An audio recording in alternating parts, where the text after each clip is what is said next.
이제 중간 왔습니다. 빠르게 가보도록 할게요. 허생전입니다. 시점은요? 전지적 작가 시점입니다. 자, 그 다음 얘들아, 얘는요, 한문 소설이에요. 왜냐면 이 소설을 쓴 박지원 선생님은요, 양반이십니다. 그래서 한글로 안 쓰세요. 한문 소설이에요. 자, 그 다음 얘들아, 시간적 배경은요, 조선 효종인데요. 몇 세기인 것 같니? 15, 16, 17, 18? 17입니다. 왠지 느낌이 어감이 18이 좋기는 하죠. 네. 자, 갈게요. 공간적 배경입니다. 다양한 공간적 배경 등장하죠. 가볼게요. 자, 비범한 식견과 능력을 지닌 누구시죠? 허생. 그 다음 무슨 사상 바탕으로? 실학입니다. 빈섬이라는 새로운 공간을 통해 이상향의 모습 그려내고 있죠. 자, 목적동은 실제 있는 공간입니다. 지금으로 최고 비싼 땅 어디? 강남? 어디? 명동입니다. 강남 이전에 명동이 있었어요. 그래서 이 목적동은요, 명동이에요. 지금으로 치면은. 근데 이때는 가난한 사람들끼리 모여 살던 동네인데 지금은 아이러니하죠. 지금은 정말 비싼 땅이 됐습니다. 가볼게요. 허세는 매우 그쵸. 다른 학교 친구가 이거 기억니은이냐고. 기억니은쯤 아세요? 뭐야 그 기억니은쯤? 아 기억니은 이거구나. 모르니? 미노이라고 되게 귀여운 뮤지션이 있는데 근데 그 친구를 통해 이 기억니은을 춤을 알게 됐어요. 이 왜 이렇게 되었는지 잘 모르겠네요. 이 허망한 표정 뭐지? 근데 제가요, 그 기억니은 얘기를 듣고 충격받아서 영상을 보다가 어느 날 친구 집으로 갔는데 그 친구가 이 덕질을 하는 거야. 미노이 덕질을. 그래서 집에 엄청 크게 포스터가 붙어 있는데 제가 어?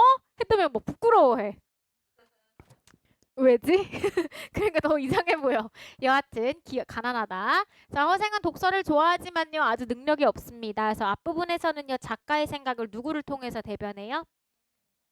허생의 아내를 통해 대변하죠. 자, 처음에 뭐라고 말해요? 당신 시험 볼 거야? 고시 볼 거야? 고시 안 본대요. 그럼 뭐라고 말해? 여보 이제 고시 생활 10년째야. 우리도 돈 먹고 살아야 될 거 아니야? 여보 장인 해볼 생각 없어? 장인을 뭐예요? 놓쳐 부르는 거, 낮춰 부르는 거, 낮춰 부르는 거. 손으로 물건을 제작 또는 만드는. 그랬더니 뭐래요? 여보 나는 이거 할 줄 몰라. 허생이는 이거 못해. 이렇게 말한 거죠. 자, 그랬더니 뭐라고 말해요? 여보 그럼 장사라도 할까? 여보 허생이는 뭐 없어? 돈 없어. 미천이 없어. 자, 그럼 얘들아 보세요. 허생의 아내는 무능한 뭐보다는 여보? 그죠 여보긴 하죠. 무능한 여보 맞긴 한데 무능한 여보 맞는데 맞죠? 무능한 여보 맞지? 뭘까요?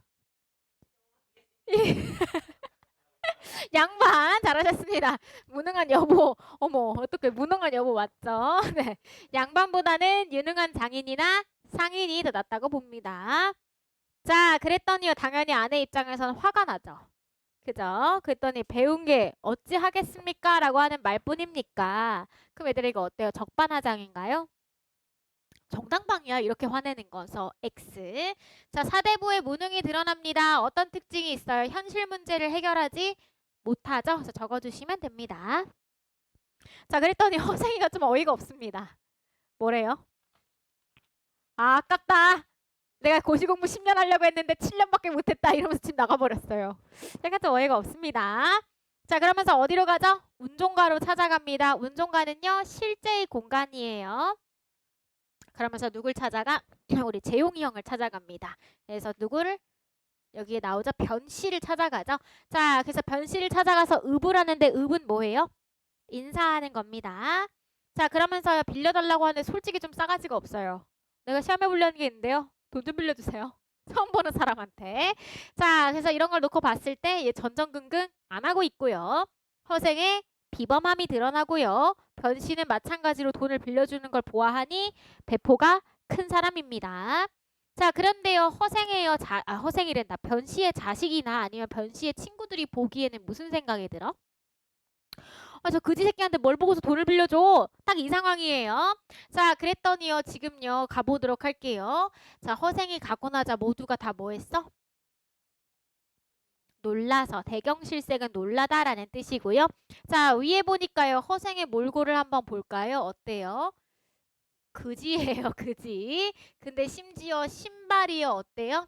뒤축도 없어요. 무슨 신발일까? 왠지 허생 가난하니까 집신 신었을 것 같잖아요. 얘들아, 가죽신을 빠르게 발음해봐. 네, 그래서 가죽입니다.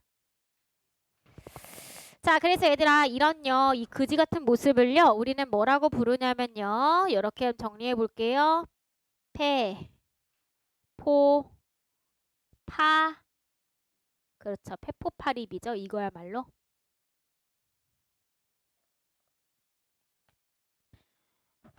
자, 그러면서 변씨한테 물어봅니다. 아니, 뭘 보고 이렇게 큰 돈 빌려주세요? 아, 이 사람 좀 그짓꼬리기는 한데 말은 간단하고 눈은 오만하게 뜨면서 얼굴에 아주 당당해 하던데 나도 이 사람이 어떤 사람인지 궁금해서 그래요. 자, 중언부언 무슨 뜻이에요? 이미 한 말을 되풀이하는 거. 변씨의 성격은 대범하다.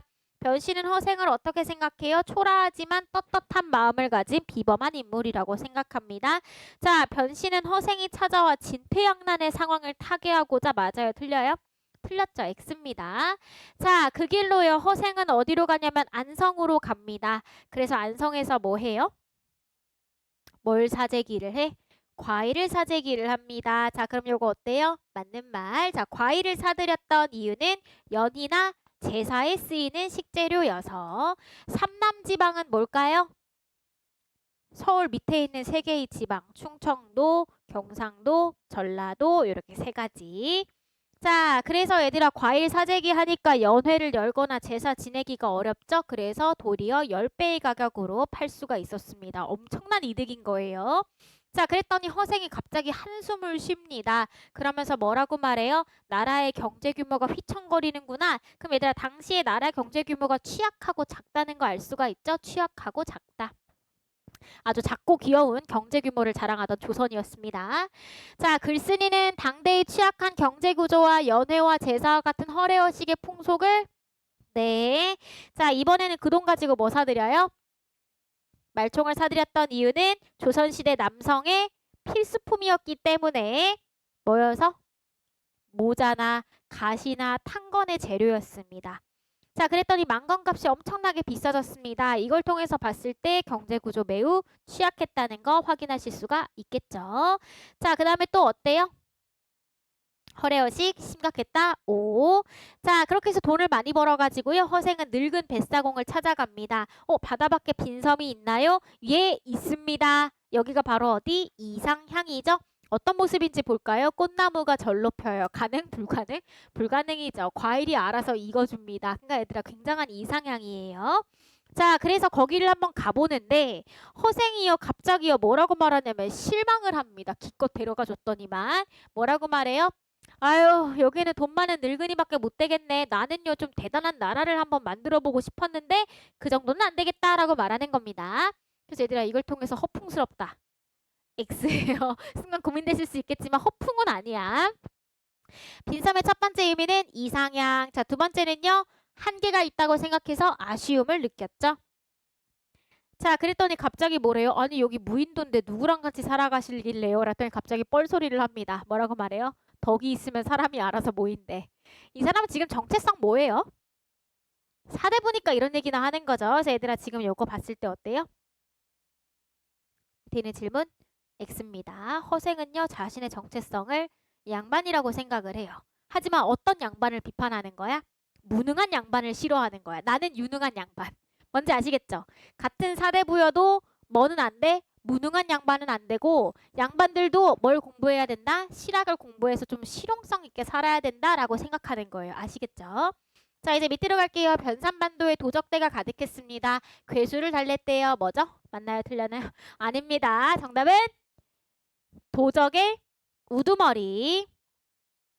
자, 그래서 1000명이서 1000금을 털어서 나누면 한 사람당 한 냥씩 가져가니까요. 아주 남는 장사인가요? 아니 얘들아 개고생하면서요 돈을 뺏었어. 삥 뜯는 것도 사실 쉽지 않겠거든요. 근데요 삐졌는데 한 사람당 갖는 게 얼마야? 한 10,000원 정도 가져가는 거야. 그러니까 어때요? X죠. 가보도록 할게요. 너네 안에 있니? 너 밭 있니? 자, 그랬더니 도적들이 웃기죠? 아니 밭 있고 안에 있으면 왜 그딴 짓을 하죠? 그럼 얘들아 도적들은 왜 도적이 된 거야? 원래는 백성이었는데 먹고 살기가 어때서? 팍팍해서. 자, 이제 밑으로 가보도록 하겠습니다.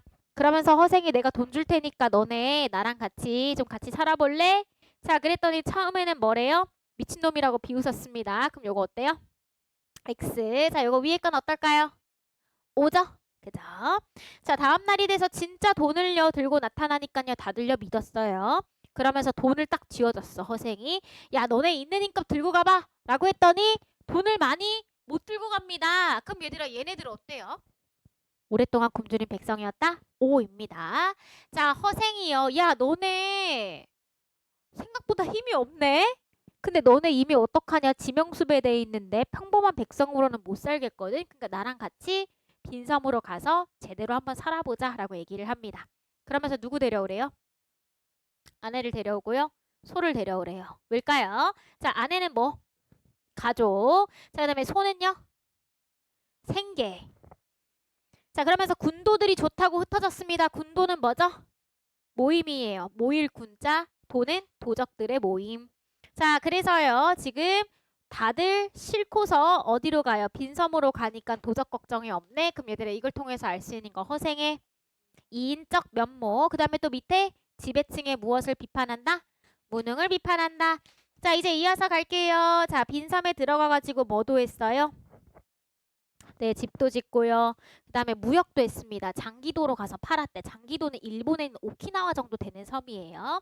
자, 그 다음에 이어서 갈게요. 그 다음에 뭐도 했어? 장기도에 기근이 드니까 뭐도 했어? 기부도 해줬어요. 자, 이어서 가겠습니다. 그럼 요거 어때요? 갑자기 역지사진이 왜 들어가? 다 맞는 말인데 역지사진 때문에 틀린 거예요. 자, 이제 이어서 갈게요. 요거 어때요? 맞는 말이 되겠습니다. 박지원은요, 교역이 필요하다고 생각을 했어요. 자, 이제 밑으로 갈게요. 탄식하면서 조그만 시험을 마치게 되었구나 라고 얘기하면서 이상세계를 만들기 위해서 첫 번째 먼저 너희들을 뭐하게 만든 다음에, 그렇죠. 그래서 뭐가 일단 있어야 돼. 생산력이 어느 수준 된 다음에 그 다음에 뭐 하겠다? 문자와 의관제도, 즉 뭐예요? 문자는 말 그대로 글이고요. 의관제도라고 얘기하는 건 뭐냐면 문화와 풍속입니다. 그죠? 그래서 기초가 된 것 첫 번째로는 생산, 그 다음에 두 번째로는 문화와 풍속. 근데 나는요 여기서 시험을 마치려고 한다 라면서 무엇을 강조해요? 예의를 강조를 하죠. 자, 밑으로 한번 볼게요. 요거 맞아요? 틀려요? 이거 유학사상에서 하는 얘기가 아닙니다. 이거는 실학사상에서 하는 얘기예요. 자, 그러면서 뭐라고 말해? 배도 불태우고요. 돈도 던집니다. 그러면서 뭐라고 말해요? 글을 아는 사람들을 다 데리고 나오면서 갑자기 뭐라고 말해? 화근을 없애겠대. 그러니까 모든 문제의 근원이 누구라는 거야? 글을 아는 사람. 근데 이때 당시에 글 아는 사람이라고 하면 뭐겠어요? 사대부입니다. 그죠? 가보도록 할게요. 요거 어때요? 요거 정답은 X입니다. 다음 밑으로 갈게요. 누가? 사대부가 백성을 착취하는 것을 비판적으로 생각을 한다. 자, 이제 옆으로 한번 가보도록 하겠습니다. 자, 무트로 나온 여허생은요. 사람들 막 도와주다가 이제 남은 돈을 갚으러 왔어요. 자, 그래서 변씨한테 갚으러 왔더니만 아직도 어때요? 그 짓꼴로 하고 다녀. 너 내 돈 다 날려먹었니? 라고 물어봤더니 자, 뭐라고 말해요? 갑자기 허생이 웃으면서 돈 많다고 얼굴이 번지르르해지는 건 너 같은 장사치나 하는 일이야. 조금 제가 보기엔 싸가지가 없어요. 자기 돈 빌려준 사람한테 왜 이렇게 말해? 여하튼 자, 어때요? 변하지 않았다. 다 털어먹었다고 오해한다. 허생은 재물보다 정신을 더 중시한다. 사대부 극혐하나요? 아니야. 나도 사대부라고 생각을 해. 근데 사대부 중에서 무능한 사대부를 극혐하는 것뿐이에요. 아시겠죠? 자, 이제 이어서 갈게요. 뭐라고 말해? 내가 순간의 굶주림을 참지 못하고 책 읽기를 끝내지 못한 게 부끄럽대요. 그럼 얘들아, 허생은요, 돈에 대한 이중적인 태도 가진다? 맞는 말입니다. 사회적으로는요, 돈이 필요하다고 생각을 해. 그렇지만 개인적으로는요? 그렇죠. 오히려 그게 정신을 더 피폐하게 만든다라고 생각을 하고 있네요. 자, 이제 어디로 가요? 집으로 갑니다. 목적골로 가요. 근데 변씨가 뒤따라가 몰래. 그때 늙은 할미한테 물어보죠. 이 늙은 할미가 하는 역할은 과거의 사건 요약적 제시 맞는 말이네요. 오.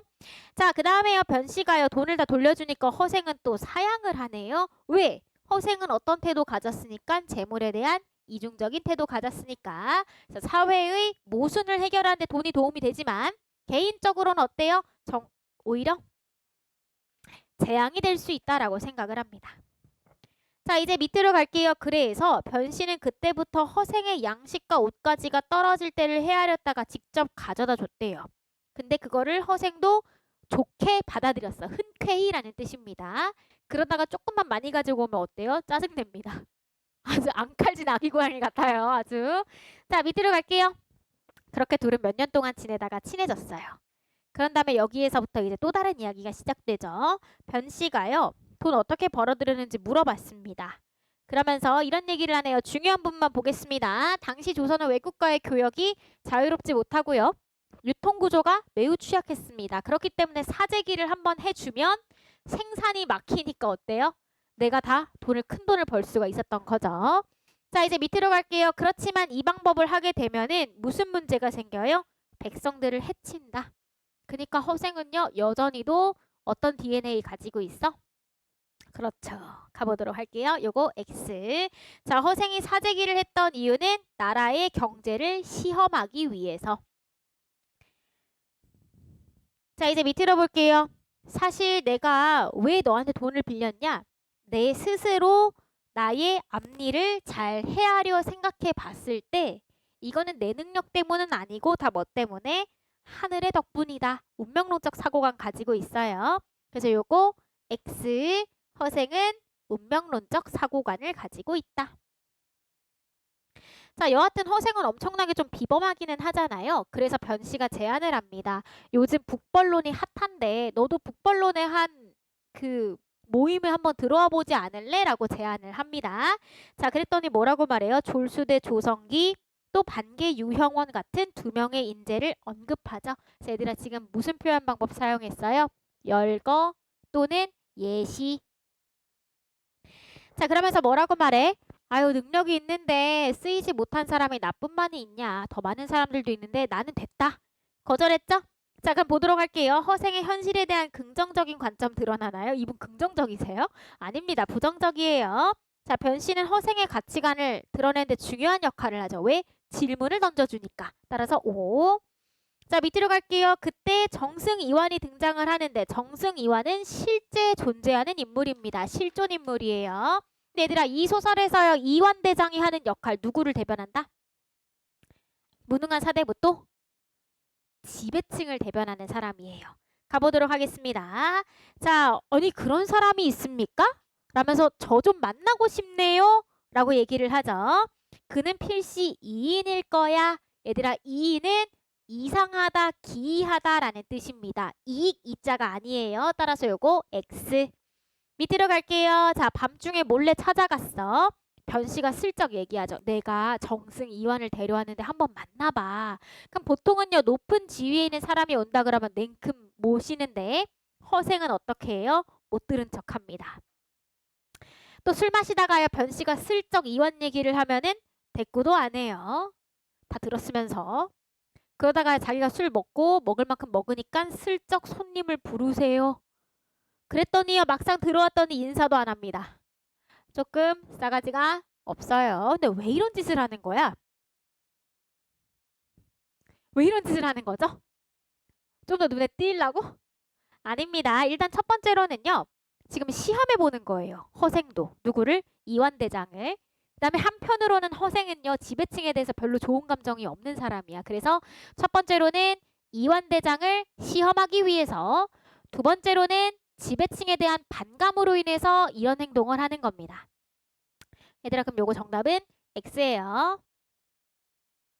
왜냐면 허생도요. 예의는 중요하다고 생각을 해. 왜? 아까 빈섬에서 빠져나올 때 애들한테 뭐부터 가르치라고 했어? 예의부터 가르치라고 했거든. 그러니까 예의 자체는 중요하다고 생각하는 사람입니다. 자 이제 밑으로 갈 겁니다. 자 허생이 얘기를 하죠. 내가 세 가지를 제안해 줄 건데 내 세 가지 제안 받아들일 수 있겠니? 라면서 대화를 시작합니다. 자 첫 번째 제안입니다. 뭐예요? 삼고초려해라. 무슨 뜻이야?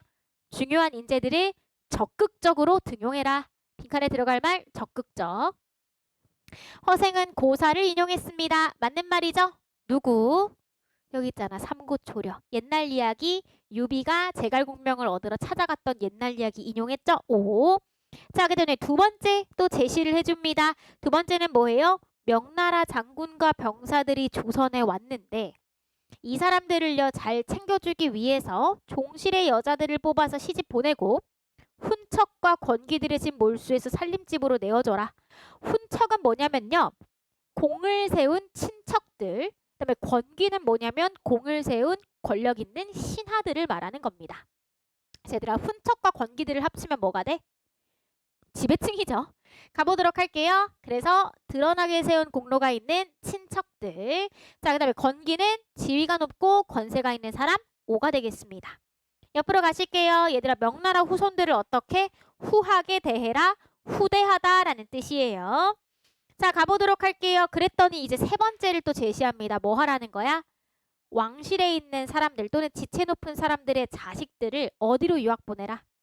청나라로 유학을 보내라. 그래서 변발도 좀 하고 걔네들 문물도 좀 익히면서 가까이에 가가지고 적에 대해서 구체적으로 공부해야 북벌이 되지 않겠냐라고 얘기를 하는 거죠. 가볼 겁니다. 뭐라고 말해요? 첩자를 쓰지 않으면 성공할 수 없고 천하의 호걸들과 사귀어야 한다. 호걸은요 지혜와 그 다음에 용기가 뛰어난 영웅들을 뜻하는 겁니다. 밑으로 갈 겁니다. 자, 지금 만주족이 갑자기 천하의 주인이 되었다. 청나라를 말하는 거죠. 그러면서 뭐라고 말해요? 청나라와 교류를 해야 된다. 이를 통해 사대부의 허례허식과 북벌론의 허구성을 비판하는 겁니다. 왜 그럴까요? 아니 북쪽을 벌한다고 하면서 아무런 계획도 없어. 그러니까 허구적이라는 거죠. 가보도록 할게요. 빈칸 채우실 수 있죠. 적극적인 인재 등용, 명나라 후손을 후대하는 것, 청나라와의 교류를 촉구하는 것입니다. 자, 그랬더니 뭐라고 말해요? 아유, 누가 그런 걸 하겠습니까? 그랬더니 뭐 했어요? 대가릴성 매우 크게 꾸짖었습니다. 뭐라고 말해요? 야, 너네도 어차피 오랑캐인데 왜 그러고 있는 거야? 그럼 보도록 할게요. 허례허식이라고 비판하는 거 맞는 말이죠. 자, 얘들아, 조선사다부에 대해 비판적인 건 맞아요. 그렇다고 해서 얘들아, 신분제 자체는 반대하지 않습니다. 그래서 자기한테요, 아내가요, 너 장인이라도 돼볼래?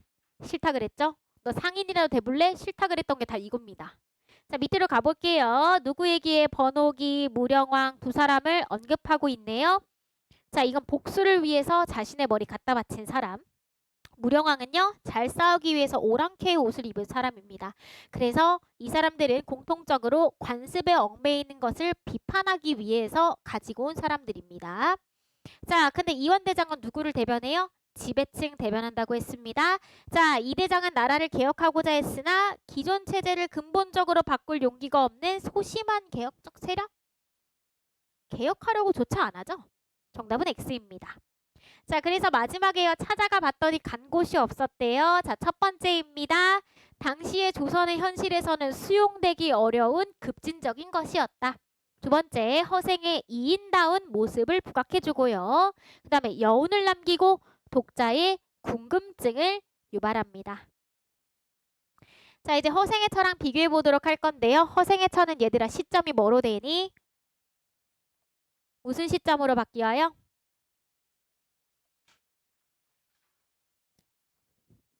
그렇죠. 허생의 처는 1인칭 주인공 시점으로 하고 있고요. 누가 중심인물? 그렇죠. 자, 앞에서 허생전에서 비판하고 싶었던 건 무능한 지배층을 비판하고 싶었던 건데, 자, 허생의 처에서 비판의 대상은 바로 뭐예요? 남성 중심적 이데올로기를 비판하고 있습니다. 자, 가보도록 할게요. 자, 여기서 등장하는 나의 가치관은 뭐예요? 이거죠. 일상적인 행복을 추구합니다. 자, 이제 밑으로 가보도록 할게요. 자, 어머니는요, 병자호란 당시에 정절을 지키기 위해서 죽었습니다. 반면에 서모는요, 정절은 희생했지만 목숨은 부지했어요. 근데 나는 누가 더 낫다고 생각해? 네, 살아있는 게 훨씬 낫다라고 생각을 합니다. 밑으로 갈게요. 떡을 찌고 있는데 남편이 들어왔대요. 저 친정에 가려고요. 길냥시 삼아 백설기를 쪘습니다. 무슨 이유로? 일이 생겼나? 아닙니다. 나는 외면했고 말하지 않았대요. 왜? 나 지금 떠나면 집에 안 올지도 몰랐다라고 생각을 했던 거야. 그럼 얘들아, 이 둘 사이의 관계 어때 보여요? 별로 좋지가 않죠. 자, 밑으로 가볼 거예요. 자, 누가 먼저 선빵 쳤어요? 허생이 먼저 선빵 쳤습니다. 나 어디 가겠대요? 또다시 집을 나가겠다라고 얘기합니다. 출유가 뭐냐면 집을 나간다라는 뜻입니다. 자, 근데 집을요 정리할 생각도 있다라고 얘기했는데 아주 안 올 거냐라고 물어봤더니 뭐래요? 나도 모른다. 얘들아, 허생의 성격 어때요? 네, 무책임한 성격 가지고 있습니다. 무책임. 자, 옆으로 갈게요. 그렇다면 차라리 나와 절연을 하자. 절연은 무슨 뜻? 이혼하자라는 뜻이죠. 자, 그랬더니 허생이 약간 무슨 말을 해요? 나는 되는데 너는 안 돼 식으로 얘기를 하죠. 자, 가보도록 하겠습니다. 아니, 너 우리 약속한 사이인데 신의가 중요하다. 그럼 나는 뭐라고 말해? 너만 신이 중요하니 나도 신이 중요하다라고 얘기한 거죠. 자, 밑으로 보겠습니다. 체크. 인륜과 예의와 염치는 무슨 의미가 있습니까? 어떤 일을 하든 서속이라도 꾸어다가 서속은 기장과 조입니다. 기장과 조. 조석은 얘들아 아침과 저녁이에요. 자, 그랬더니 뭐라고 말해? 기다리는 게 부녀자의 미덕 아니냐? 이미 나는 몇 년 기다렸어요? 5년 기다렸습니다. 매년 밥을 굶어왔어요. 그럼 뭐라고 말해? 나는 차라리 뭐 했으면 좋겠다? 너는 항상 실용성을 얘기하고 강조하는데 나도 그렇다고 생각한다. 그럼 가보도록 할게요. 나의 희생으로 그동안 생계 끌어갈 수 있었다. 맞는 말이고요. 경륜은 계획과 포부를 말합니다. 자, 그럼 빈칸 한번 비교해 보도록 할게요. 자, 허생의 처의 가치관은 여성으로서의 주체적 인식 강조하고요. 소박한 가정의 행복을 추구합니다. 자, 허생자는요. 어떤 이데올로기 가지고 있어요? 가부장적 이데올로기 가지고 있죠. 그 다음에 사회적 학문적 이상의 실현을 추구하고 있습니다. 자, 이제 옆으로 넘기시면 어부사시사입니다. 앞으로 남은 작품은 3개고요. 빠르게 한번 가보도록 할게요. 자, 연시존대 전체는 몇 수? 40수. 그 다음 얘들아, 어떤 표현 구조 안에서 대구적 표현 구조 안에서 그 다음에 밑에 보면은 여음구와 후렴구 사용이 되었죠. 자, 여음구를 통해 화자의 동선을 표현해 주고요. 후렴구를 통해서 화자의 행동을 보여줍니다. 얘들아, 여음구와 후렴구에 대해서 무조건 한 문제씩은 나오니까 여기는 외워두시는 게 좋습니다. 자, 밑으로 갈게요. 춘사 1 해석해 보실 수 있죠? 앞 갯벌에 안개가 걷히고 뒷산에는 해가 비친다. 사용된 표현 방법은 대꾸법 쓰였고요. 자, 지금 초장과 중장 사이의 여음구는 뭘 나타내요? 동선을 나타냅니다. 그치? 출항부터 정박까지. 그래서 뭘 나타내줘요? 과정을 나타내죠. 자, 반물은 뭐죠? 얘들아, 남물이 밀려온다고 했으니까 밀려오는 건 밀물. 그 다음 반물은 뭐예요? 썰물이죠. 썰물은 거의 지나가고 뭐가? 밀물이 밀려온다. 자, 지국총은요. 무슨 소리? 노젓는 소리를 음차한 의성어, 음성상징어. 자, 그 다음에 어사와는요. 어부의 소리를 음차한 의성어, 음성상징어가 되겠습니다. 자, 후렴구가 반복되어 안정감 높였고요. 뭘 형성해요? 통일성을 형성하죠. 자, 그다음에 어부사시사의 후렴구, 얘들아 후렴구가 쓰였던 거 뭐니? 고려가요의 향가야? 고려가요죠. 그래서 고려가요의 형식상의 특징 이어받은 것입니다. 가보도록 할게요. 강촌. 강촌은 은거한 곳 맞고요. 복일도를 뜻합니다. 그다음 계절을 나타내는 시요. 고지인데 얘들아 얘는요 이 시조의 형식상의 특징과 좀 어긋납니다. 왜요? 시조는 종장의 차등부 글자수 몇 개? 네, 근데 얘는 몇 개? 네, 그래서 어긋나는 측면이 있습니다. 하사 갈게요. 연잎, 그 다음에 또 뭐 있어? 청양잎, 녹사이 다 뭘 나타내요? 여름이라는 계절을 알려주는 소재. 자, 화자의 구절을 통해서 안분지족 드러나고요. 자, 여음구는요 어디부터 어디까지? 출항부터 정박까지의 과정 나타내주고 자 리듬감을 높이고 흥을 돋굽니다. 자, 그 다음에 청양립은 푸른 갈대, 녹사이는요 우산이 아니라 우비죠. 그 다음에 색채 이미지 쓰였니? 쓰였습니다. 청과 록이 있었어요. 보이시죠? 자, 그 다음에 무심한 백구에서 무심하다 무슨 뜻? 욕심 없는 이죠. 욕심 없는 백구는 내가 쫓아가는가 제가 나를 쫓아가는가 뭐죠? 물, 아, 일체. 자, 그러면 정없이 무심하다 X죠. 욕심 없다라는 뜻이고요. 자, 갈매기를 통해 화자가 느끼는 정서는 무라일체. 자, 위 구절을 통해 화자의 어떤 삶? 그렇죠. 자, 밑으로 볼게요. 이거 찾으셨죠? 아까 제가 체크해 드렸습니다. 추사입니다. 옷 위에 뭐가? 그렇죠. 뭐예요? 계절적 배경 알려주는 소재입니다. 그 다음에 또 추운 줄을 모른다라고 얘기했으니까 뭐예요? 마찬가지로 계절을 나타내는 소재죠. 닷 디어라는요. 닷을 내려라입니다. 그럼 얘들아 어부의 삶을 직접 체험하는 듯한 뭘 느끼게 해줘요? 현장감을 느끼게 해주죠. 자, 조선은 뭐냐면 고깃배입니다. 낚싯배. 얘들아 그래서요. 조선과요. 뭐는 구별돼요? 부세는요. 서로 대조되는 시어라고 볼 수가 있겠죠. 자, 부세는 뭐야? 덧없는 세상을 의미합니다. 속세를 뜻해요. 자, 그럼 얘들아 요거 어때요? 정답은 X. 자, 그 다음에 내일도 일이하고 모레도 일이하자 속세를 잊고 사는 낚시의 뭐 즐거움을 노래하고 있고요. 자, 위구절에서 알 수 있는 화자의 태도 안 빈낙도죠? 자, 그 다음에 저물어 간다. 연식은 무슨 뜻이에요? 휴식하다라는 뜻입니다. 편안하게 쉰다. 화자는 편안하게 쉬는 것이 마땅하다고 생각합니다. 자, 갈게요. 계절을 나타내는 시어 요거죠. 가느다란 눈이 뿌려져 있는 길에 무엇이 있어요? 붉은 꽃이 있네요. 그럼 색채 이미지 있나요? 색채 대비 있나요? 있습니다. 눈과 붉은색의 꽃. 따라서 오. 감정 어디 있어요? 흥치며라고 나와서 흥겹게라는 뜻이 여기 드러나 있네요. 얘들아 설월이라고 얘기했으니까 계절 알 수 있죠. 설. 시간적 배경 알 수 있나요? 알 수 있네요. 월. 그죠? 근데 서봉을 넘도록이라고 했으니까 서쪽에 있는 봉우리를 넘도록 뭘 구경하자? 소나무가 있는 창가에 비스듬히 앉아 밤 풍경을 바라본다. 오. 다 답하실 수 있죠? 자, 그럼 얘들아 옆에 있는 빈칸 한번 채워보도록 할 건데요. 시조의 형식상의 특징 3장 몇 음보? 4음보 3, 4조 또는 4, 4조. 그 다음에 시조라는 이름은요. 시절가조에서 줄임말입니다. 시절가조는 그 시절에 유행하던 노래라는 뜻입니다. 시절가조의 줄임말. 자, 그 다음에 조선전기의 시조의 특징은 뭐냐? 보통 사대부들이 지었어요. 그래서 사대부들의 충의 사상 또는 강호 한정이에요. 강과 호수에서 느끼는 한가로운 정서. 그 다음에 조선 후기가 되면요. 서정성이 높아집니다. 그래서 서정성이 높은 시조 또는 사설 시조가 나오죠. 또는 향유 계층이 다양해집니다. 됐나요? 자, 이제 얘들아 출제 포인트 2번입니다. 계절감을 나타내는 시어 다 찾으실 수 있죠. 요건 우리 아까 정리했으니까 넘어갈게요. 자, 3번입니다. 뱉더라 뱉더라 배 띄워라.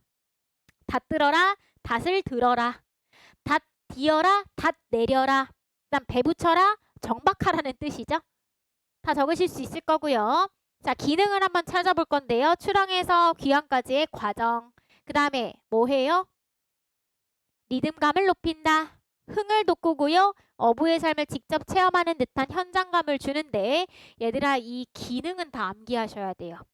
여음구의 기능은 암기하셔야 됩니다. 시험 문제에 무조건 출제될 거예요. 자, 같이 한번 보도록 할게요. 여음구와 후렴구에 대한 설명으로 적절하지 않은 거 1번 한번 볼까요? 각 연을 분절하는 역할은 여음구가 하니 후렴구가 하니? 각 연마다 끝부분에 뭐가 나와요? 그렇죠. 후렴구가 하겠죠. 그래서 후렴구라고 나눠주세요. 자, 이제 얘들아 뒤에 있는 문제입니다. 2020년 문제. 자, 적절하지 않은 거 모두 골라야 됩니다. 1번 보도록 할까요? 여음구 초장, 중장, 종장과 의미 연결돼요? 의미로는 연결이 안 됩니다. 그래서 1번 탈락. 2번입니다. 여음구가요. 음보가 일치되나요? 여음구는 몇 음보야? 2음보예요. 따라서 음보 일치 안 되네요. 정답 몇 번이야? 1번과 2번이죠. 자, 또 문제 한번 살펴볼게요. 여음구에 불규칙한 배열 있나요? 여음구는 규칙적으로 배열되어 있죠. 따라서 X. 자, 얘들아 적절하지 않은 거 볼 겁니다. 자, 몇 번일까요? 향가요? 4번에 향가가 아니라 뭐의 특징? 그렇죠. 고려가의 형태적인 특징. 뭐? 후렴구 얘기하는 겁니다. 그래서 4번이 탈락이다. 얘들아 어렵지 않으시죠? 요렇게 여음구랑 후렴구에 대해서 묻는 문제 내일 무조건 출제될 거니까 여기 내용에는 선택지는 한 번씩 다 읽어보고 들어가세요. 어떤 점에서 틀렸는지 맞았던 선택지는 왜 맞는지를 다 생각해 보시고 들어가야 한 문제 수월하게 푸실 겁니다. 자, 이제 가보도록 할게요. 얘들아, 조선 전기는 아까 어땠다고 했어요? 사대부들의 충의 사상 또는 강호 한정이라고 얘기했죠. 자, 그래서 얘들아, 여기서의 자연의 의미는 바로 뭐? 유교적인 덕목을 부각하기 위한 목적입니다. 근데 얘들아, 조선 후기에서는요, 자연 그 자체예요. 알겠니 얘들아? 자, 조선 전기는요, 뭔가 임금의 은혜를 칭송하기 위한 목적이었다면 조선 후기에서의 자연은 자연 그 자체다. 그래서 심미적 면모 또는 심미적 가치라고 적어주세요. 심미적 가치. 자, 그럼 얘들아, 문제 과정 한번 살펴보도록 할 건데요. 적절하지 않은 거 5번 한번 보세요. 얘들아, 세속이 뭘수록 좋다고 말했니? 아까 뭐라고 말했어? 강호, 강촌의 꽃이 멀수록 더욱 좋다라고 얘기했죠. 자, 얘들아, 강촌은 세속이 아닙니다. 그래서 5번은 탈락이에요. 자, 요거 시험 문제에 나오겠네요. 자, 작품으로 고르면 요거는 시간 잠깐 드릴 테니까 문제 바로 풀어보세요. 위에 있는 문제랑 요 밑에 있는 문제는 내일 또 출제될 겁니다. 그래서 요거는 좀 주의하셔서 보셔야 되겠네요.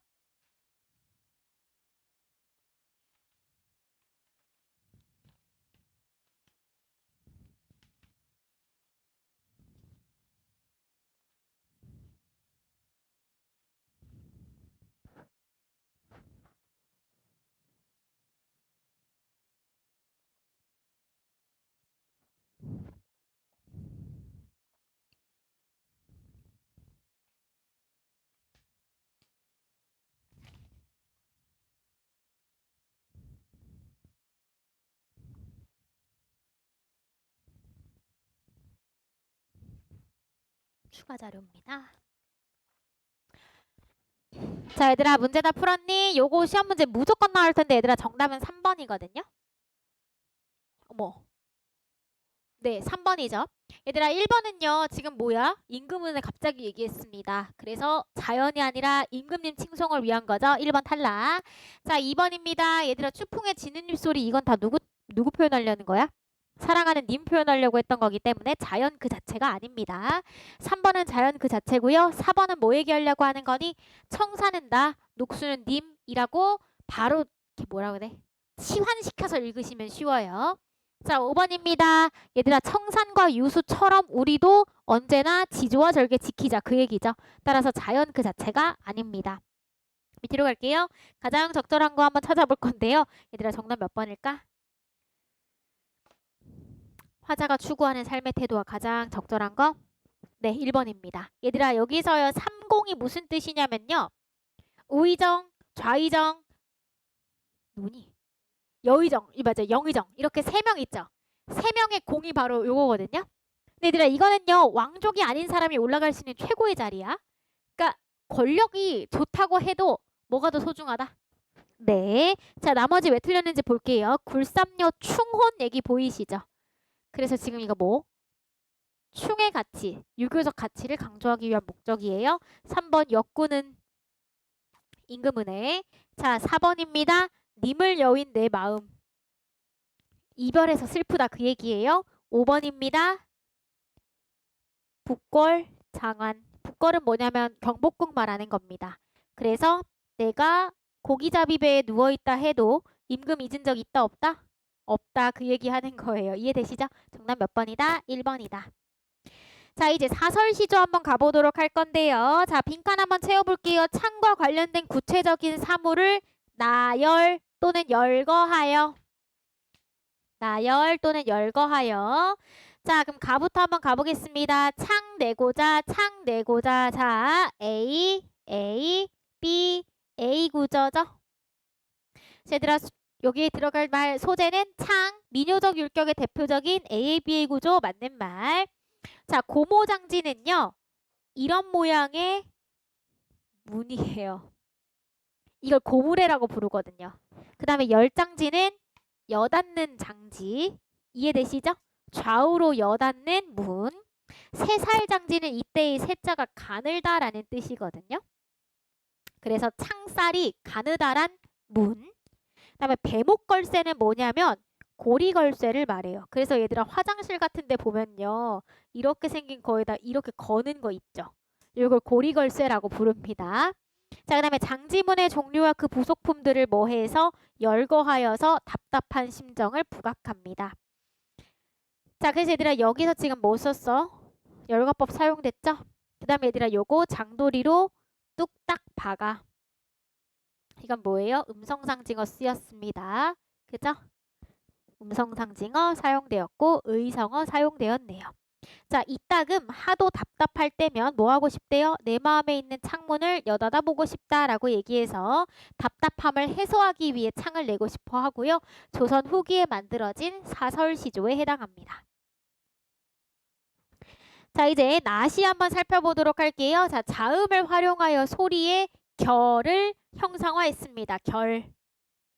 그 다음에 얘들아 화자의 어떤 정서냐면 외로운 정서예요. 그 다음에 시각적 심상을 청각적 심상으로 치환하여 표현을 하였습니다. 주의하실 점은 치환이라는 거예요. 여기서 이동이라던가 전이가 아닙니다. 자, 가볼게요. 햇살의 고요 속에서는 쯧쯧쯧 소리가 난대. 햇살의 고요를 뭐로 표현했어요? 소리로 표현했습니다. 자, 그 다음에 바람은 쥐가 쓸듯 스스스 문틈을 넘었대요. 얘들아 바람의 소리 나타낸 구절 바로 여기에 있죠? 바람이 문틈에 넘는 거 눈에 안 보이기 때문에 추상적인 소재를 뭐 했어요? 시각화하셨네요. 자, 후두엽 외진 간이역이래. 얘들아 외지다. 이걸 통해서 외로움의 쓸쓸한 감정을 보여주고 있고요.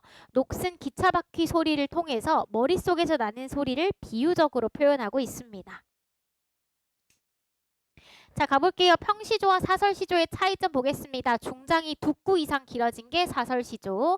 자, 중장에서 뭘 사용해서 열거법 사용해서 평시조가 가진 리듬감과 다른 서사적 리듬감 보여주고 있습니다. 서사적. 자, 그 다음에요. 종장의 첫 구는 글자 수가 뭐 했기 때문에 종장의 첫 구는 글자 수가 자 줄어들어서 시적 긴장감이 집중되던 기능이 보다 약화되었습니다.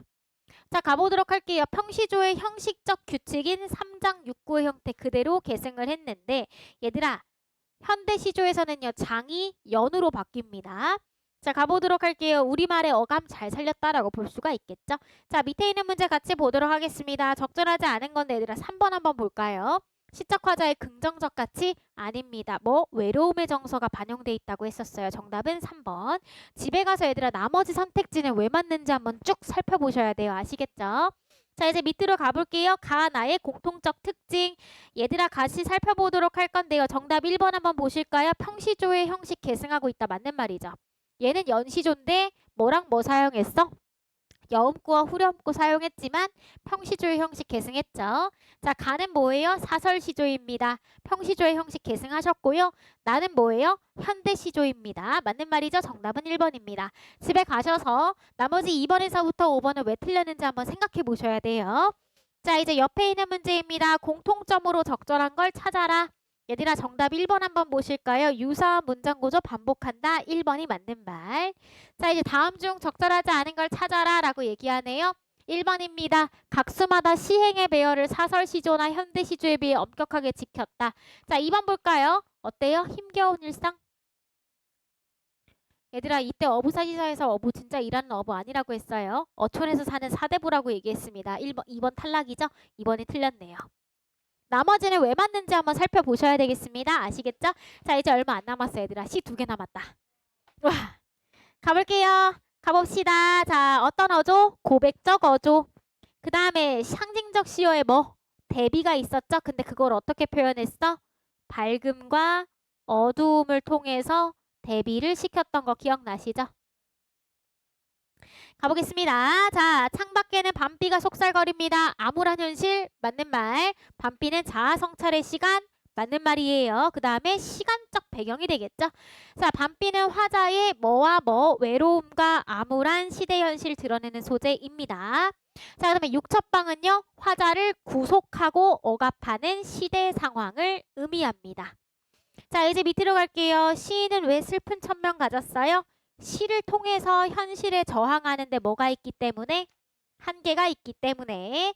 자, 이제 서 부분입니다. 땀내와 사랑내 포근하게 품긴 보내주신 학비봉투는 얘들아 어떤 삶이야? 현실의 안주하는 삶이죠. 사실상 내가 생각하기에 나는 어떻게 살아야 돼? 독립투사로 살아야 하는데 이런 삶은요. 안주하는 삶입니다. 포근함의 실체는 뭐? 부모님과 조국이죠. 그래서 얘들아 적어주시면 돼요. 자, 얘들아 요거 어때? 맞는 말. 자, 밑으로 갈게요. 늙은 교수의 강의를 통해 알 수 있는 거. 대학에서 배우는 내용이 현실 문제를 해결하는 데 도움이 된다, 안 된다? 안 된다. 자, 자신의 삶에 왜 회의감을 느껴요? 시대 현실과 어떤 삶, 동떨어진 삶을 살고 있기 때문에. 가보도록 할게요. 화자의 정서는 상실감. 자, 그 다음에 일제의 뭐?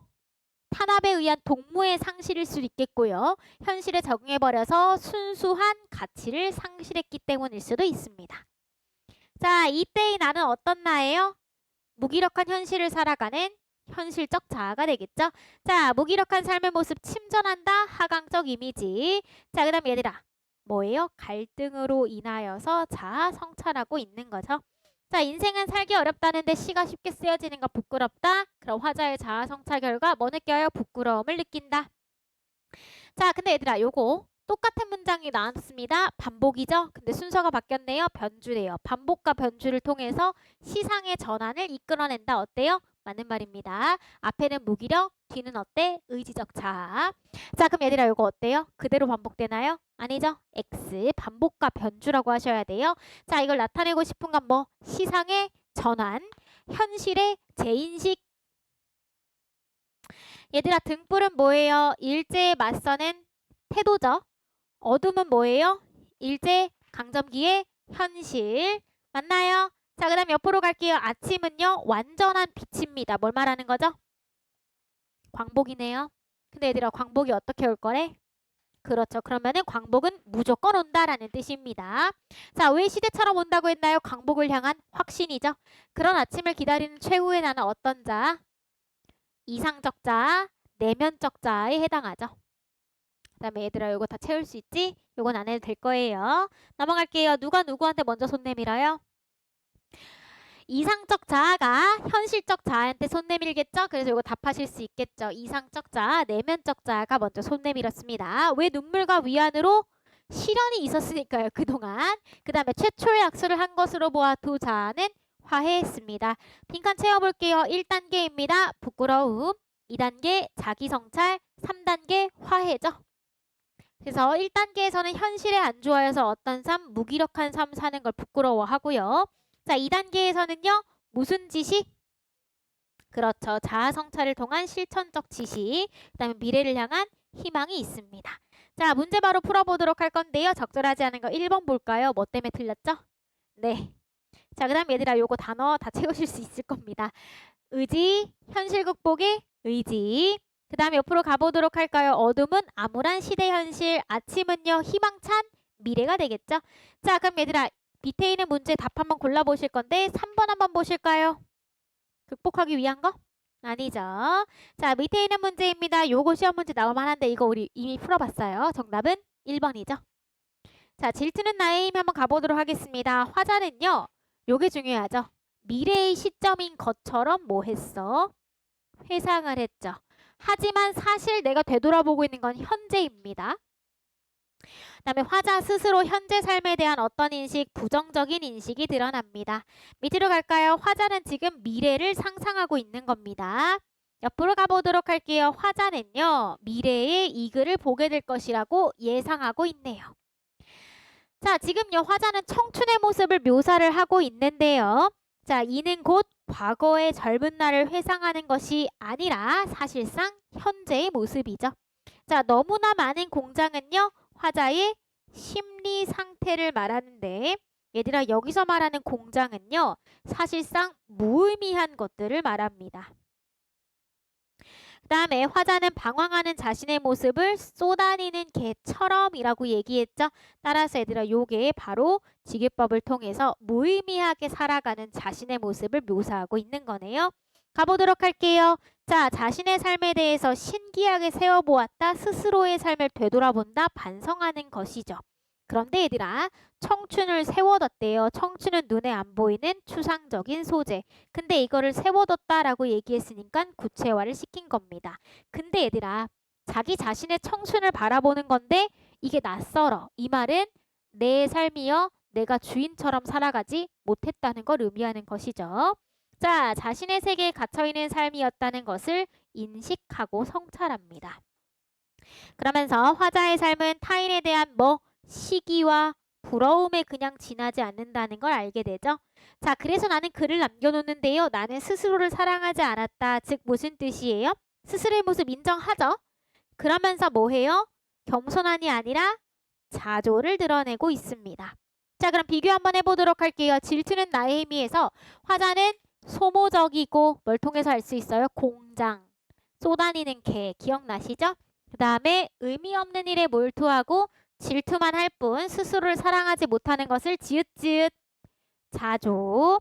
자, 그럼 비교한 문제로 가장 적절한 건데요. 제가 답을요 불러드릴 테니까 여러분들이 집에 가셔서 고민 한 번만 더 해보세요. 자, 일단 첫 번째 문제 정답은 1번이죠. 1번 왜인지는 고민해 보시면 되겠습니다. 자, 이제 밑에 있는 거 적절하지 않은 거 정답 3번입니다. 그 다음 얘들아, 뭐 때문에 틀렸어요? 사회 현실은 변했어, 안 변했어? 안 변했어요. 누가 변한 거야? 내가 변한 거예요. 자, 밑으로 갈게요. 적절하지 않은 거 정답은 5번인데요. 자, 왜인지 여러분들 한번 찾아보실 겁니다. 왜 틀렸어요? 미래에 대한 거니? 뭐예요? 현재에 대한 겁니다. 자, 이제 적절하지 않은 거 정답은 4번이 되겠네요. 왜인지는 아시죠? 네. 자, 가보도록 하겠습니다. 이게 마지막 시다, 얘들아. 좀만 더 하면 전체는 다 끝난다. 갈게요. 빈칸에 대조적 상황과 대비되는 시어 사용했고요. 말줄임표로 시상을 마무리하여 반성과 자조의 인식이 지속된다는 걸 강조합니다. 자, 조그마한 일은 어떤 일? 본질적이지 않은 일, 비본질. 그 다음에 왕궁의 음탕은요, 권력자의 부도덕성. 그죠? 자, 그럼 내가 생각하기에 비본질적인 일은 뭐야? 요거죠. 요거죠. 그죠? 나는요, 별로 중요하지 않은 일에만 화를 내는 하남자인 겁니다. 자, 밑으로 갈게요. 비속어를 통해서 자신의 어떤 모습? 네. 자, 그럼 내가 생각하기에 중요한 일은 이거죠. 또 중요한 일은 뭐야? 월남파병에 반대하는 거. 근데 나는요, 여기에는 찍소리도 못하는데 뭐밖에 안 해요? 야경꾼들한테만 화를 냅니다. 그래서 본질적인 일이랑 비본질적인 일을 구별하실 수 있죠? 자, 자신의 의견 피력하지 못하고요. 사소한 일 뭔지 아실 겁니다. 중요한 일을 실천하지 못하고 있습니다. 그런데 나의 이런 옹졸함은요, 아주 오랫동안 되어 왔습니다. 언제 있었어요? 과거의 일을 회상하고 있네요. 이게 바로 과거 회상. 자, 나는 예전부터 옹졸했다. 오. 자, 소시민성이 몸에 배어있다. 오가 되겠습니다. 밑으로 갈게요. 내가 지금 반항하고 있는 것이 스펀지 만들기와 다르지 않다. 아하. 그러면 스펀지 만들기는 마찬가지로 뭐예요? 비본질적인 일. 자, 그렇기 때문에 나는 어때요? 개의 울음소리에도 지고요. 애의 투정에도 집니다. 뭐예요? 내가 다 하남자다. 밑으로 보겠습니다. 떨어지는 나뭇잎 다 뭐야? 아주 사소한 거죠. 근데 사소한 것조차 나에게는 뭐처럼 느껴져요? 매우 어려운 일처럼 느껴집니다. 그러니까 내가요, 이런 작은 일들에도 너무 감당하지 못해하는 모습을 보여준다. 그릇이 작다라는 걸 보여주죠. 자, 그럼 가보도록 할게요. 화자가 생각하는 사소하고 보잘것없는 일 쭉 나열이 되어 있는데요. 스펀지 만들기, 내가 반항하고 있는 것, 거주 접는 일. 그 다음에 무기력한 모습 나타내는 구간 어디에 있어요? 바로 요거 두 가지죠. 그 다음에 사소한 일조차도 참기 힘든 고통으로 여깁니다. 요걸 통해서 확인할 수가 있겠네요. 자, 나는 아무래도 비껴 서 있습니다. 뭐해요? 절정 위에는 서 있지 않아요. 절정이 바로 본질적인 일인 건데 나는 거기에 비껴 서 있습니다. 그런데 얘들아, 의도적인 행가리가 있었죠. 그래서 무엇이 맨 앞에 있게 와요? 부정어인 않다라는 게 강조가 됩니다. 이해되시죠? 그 다음에 나는요, 이게 비겁한 일이라는 것도 알고 있습니다. 자, 느낌표 쓰였으니까 뭐야? 영탐법 쓰였네요. 자, 절정 위에 있는 것은 뭐예요? 본질적인 삶, 불의에 맞서는 삶입니다. 그런데 화자는 자신의 삶을 어떻게 생각해요? 방관자적이고 소시민적인 삶이라고 생각을 하죠. 자, 그래서 화자는요, 어떻게 생각해요? 강하게 항거하지 못하는 자신에 대해 반성하고 있습니다. 자, 이발쟁이에게는 하는데 땅 주인한테는 못합니다. 그 땅 주인은 힘 있는 사람, 이발쟁이 힘 없는 사람. 구청 직원 힘 있는 사람, 동해 직원 힘 있는 사람, 야경꾼 힘 없는 사람. 모래를 부릅니다. 나 얼마만큼 작으냐? 그러니까 뭐예요? 모래보다도 내가 더 작다. 바람아, 먼지야, 풀아. 자연물과 지금 뭐 하고 있어요? 대비하고 있는 거죠. 내가 너보다 훨씬 더 작다 그 얘기를 하는 겁니다. 자, 화자의 정서는 자조. 자조적으로 자기 반성. 말줄임표 사용해서 반성이 네. 자, 그럼 적절하지 않은 거 볼 건데 4번 한번 보실까요? 얘들아, 4번은 왜 틀렸어? 부끄러움 없는 삶에 대한 소망이 아니라 뭐예요? 내 자신이 너무 사소한 것조차도 큰 고통으로 받아들인다는 거죠. 자, 표현상의 특징 한번 살펴볼 건데 김수영 씨의 특징입니다. 자, 맨 위에 한번 적어볼게요. 김수영 씨의 특징. 소시민적이고 속물적인 자신의 모습을 정직하게 드러낸다. 그 다음에 시어의 특징입니다. 시어와 일상어의 구분이 사라집니다. 그리고 비속어까지도 시어로 사용을 하죠. 예를 들어서 애놈의 투정 또는요 주인년이라고 표현하니까 욕도 시어로 사용하고 있네요. 자, 시어의 특징 일상어로 뭐가 있어? 50원짜리 갈비, 20원, 스펀지, 거즈 어쩌고.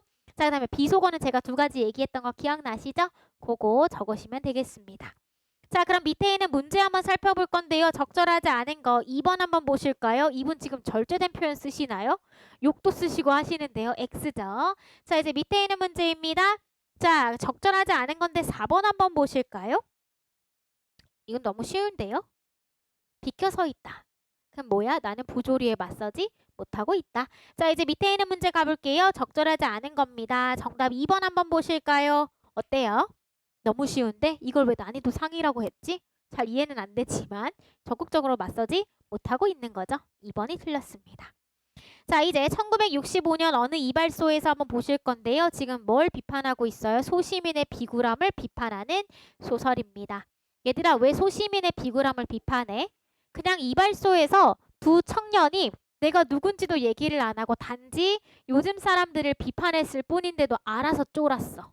이건 뭐예요? 불의에 알아서 기는 모습을 보여주는 거죠. 따라서 비굴함을 비판한다. 자, 특정 공간에서 발생한 상황을 통해 사회 전체의 모습을 어떻게? 그렇죠. 우의적으로. 자, 그 다음에 소시민의 부정적인 측면을 부각하고 있습니다. 내용 볼게요. 이발소 안에 있던 청년이 다짜고짜 사람들을 비난합니다. 자, 그랬더니 사람들이 뭐라고 생각해? 저 사람 진짜 대단한 사람인가 봐. 알아서 설설설설 기고 있는 상황이에요. 사람들은 지금 어때요? 서늘합니다. 콩알만해졌어요. 뭐죠? 두려움을 느끼고 있고 굴복하고 있어요. 자, 그랬더니 청년들은 무엇을 비난하냐면 사람들의 정신 상태를 비난하기 시작합니다. 그러면서 청년들은요, 민주주의에 대해 무엇인지 정의조차 하지 않아요. 그러면서 모두가기를 시전하시죠. 무엇을 비판해요? 사람들이 민주주의에 대해서 무지한 걸 비판합니다. 자, 그러면 결국에 이발소 안에 있던 사람들은 누구 때문에 긴장감이 생기는 거야? 청년들 때문에 긴장감이 생기는 거죠. 밑으로 갈게요. 그때 누가 왔어요? 사복경찰이 옵니다. 사복경찰이 와서 당신들 신분증 좀 봅시다 이렇게 한 거야. 근데 알고 보니까 뭐야? 아무런 것도 없어. 그냥 사람이야. 지나가는 한 시민이야. 그럼에도 불구하고 사람들은 무서워합니다. 근데 사실 청년들이요. 나 검사인데 이런 적도 없어요. 협박한 적도 없어요. 그저 뭐 했을 뿐이야? 주장만 했을 뿐이에요. 그럼 사람들은요. 2 청년이 대단한 사람이라서 두려워했던 게 아니죠. 뭐 때문이야? 소시민성을 가지고 있었기 때문에 알아서 굴복했던 겁니다. 가보도록 할게요. 얘들아, 옆으로 한번 가보실게요. 이 소설은요. 어떤 사회 풍속 보여줘요? 지금 제목이 뭐였어? 1965년이라고 나왔으니까 몇 년도예요? 네. 자, 가보도록 할게요. 문제 한번 보겠습니다. 적절하지 않은 건데 1번 한번 볼까요? 얘들아, 2 청년들이요. 민주주의에 대한 오해 바로잡는 거 올바르다고 할 수 있나요? 얘네들은요. 어떤 방식으로 바뀌어야 된다라는 방향도 제시하지 않은 채 그저 모두가기를 했어. 이건 올바른 분개라고 볼 수가 없어요. 나머지는 여러분들이 쭉 읽어보시면서 왜 적절한 답인지를 한번 찾아보셔야 되겠습니다. 자, 이렇게 해서 우리 전체 시험 범위 한번 살펴봤는데요.